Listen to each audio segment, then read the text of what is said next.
ఒకప్పుడు తెలుగులో ఇంద్రా సినిమాతో బంపర్ హిట్ కొట్టిన హీరోయిన్ సోనాలి బింద్రే అని మనకు తెలిసిన విషయమే. అయితే ఈ మధ్య ఒక ఇంటర్వ్యూలో ఇక్కడి ప్రజలు ఆదరించిన తీరు ఎన్నటికీ గుర్తుండిపోతుంది అని చెప్పింది అని సమాచారం. తెరపై ఒకప్పటి హీరోయిన్ అయినా జీవితంలో మాత్రం భార్య, తల్లి, రచయిత, పాఠకురాలు, మాజీ నటి హోదాలను ఒకేసారి కొనసాగించగలుగుతుంది సోనాలి.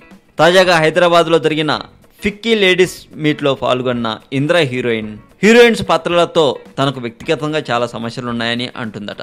చక్కటి లుక్స్తో నడుం బాగా ఊపగలిగి వాళ్ళకే ఇంపార్టెన్స్ ఉంటుంది అని, మూవీ మేకర్స్ అంతకు మించి మమ్మల్ని అర్థం చేసుకునేందుకు ప్రయత్నించరు అని, అందుకు నేను రచయితగా ఆ ఇమేజ్ నుంచి, ఆ ప్రభావం నుంచి దూరంగా ఉండాలని అనుకుంటున్నాను అని, అదే చేస్తున్నాను అని చెప్పింది సోనాలి బింద్రే అని పలు ప్రైవేట్ వెబ్సైట్ వాళ్ళు రాస్తున్నారండి.